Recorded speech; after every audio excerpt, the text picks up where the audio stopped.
John's a big Tiger supporter. He just got solar power installed. He used to spend $600 per quarter on power, but with his new bill plus Metro Solar Easy Payments, he's saving $169 per quarter from day one. That adds up to $88,000 after 25 years. So no, John can't own his power company, but he can own his solar system.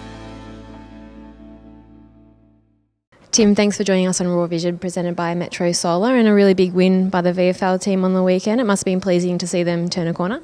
Yeah, it was a fantastic game by the boys. We fought hard for the first two quarters and really matched Geelong in the contested ball area, and it was a pretty close game of footy. And then the third quarter, the boys kicked 12 goals, came out and kicked all of our goals in the third, which was a great quarter of footy to watch. We dominated the quarter inside, and our forwards started marking the ball. So it was one of those quarters where, as a coach, you kind of sit back and watch all the boys just go about their stuff. And they were fantastic in that third quarter. And then to finish off the game, I think it was even in the last. Geelong may have pegged us back 4 or 5 points, but to finish the game off as well was really pleasing, given that last week that Frankston kicked 8 goals to 2 in the last quarter. So it was a big focus of ours going into that last quarter to hang on.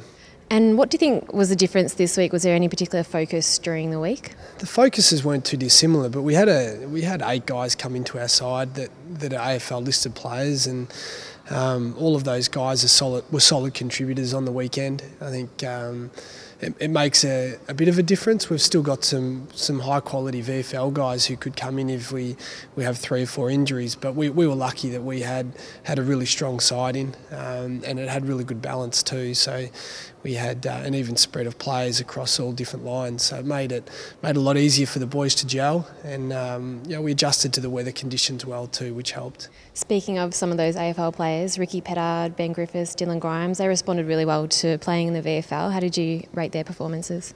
They're all fantastic. You never know how players are going to come back after being dropped, whether the attitude's going to be 100% there or not, but can't fault any of those guys. Griffo really stepped up for us in the third quarter and kicked 3 goals and took 4 or 5 really big contested marks, which is what you expect from your big guys.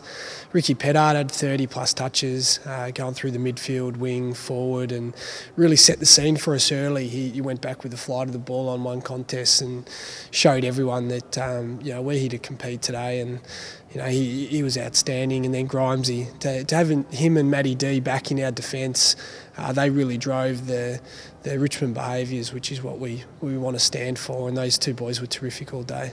And Anthony Miles again was an absolute standout during the game. Now that Jake King's on the long-term injury list, do you think he might get his senior level opportunity?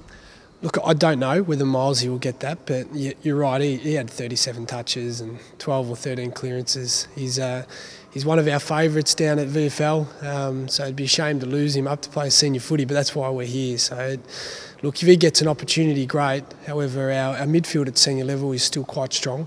So I don't know whether the coaches will make a call on that. We'll find out in the next couple of weeks, but it'll depend a little bit on injuries, and we've got a bye this week, and I'm still not too sure on how long Jakey King's going to be. And Matt D, he returned from his hand injury and played his first match of the season. How did he go? Yeah, Matty played 3 quarters of footy, and like I said before, with Grimes, he brought a lot of passion into our defence and really shored us up. He really knows what he's doing, Matty. He gets his positioning right, and he turned a lot of their entries into our turnovers, and he really gelled well with the other backs that were back there. He supported Benny Lennon, who's been playing a bit down back, Jake Batchelor as well. They all really work well together. They've been playing footy for 3 or 4 years, and it just makes us a lot stronger as a side when he's playing. And with the bye this week, what's the plan? Do the players get a break from training? Yeah, the players get a couple of days off this week, and then we're right back into preparing for Box Hill at the VFL level and Melbourne at senior level. It's a really big challenge for both of us. Box Hill are the best team in it by a fair bit in the VFL, and they're going to have a really strong list as well. They rested a few guys on the weekend to play at the Foxtel Cup tomorrow night. So we'll have a good look at them. It'll be a really good matchup. We're going to have a strong side as well, so we're looking forward to that. And our senior team played really well on the weekend and just got pipped by Geelong last night. And if we can carry that momentum into Melbourne, hopefully we can get a win on the board and kickstart our season again. Thanks for joining us, Tim. Thanks, guys.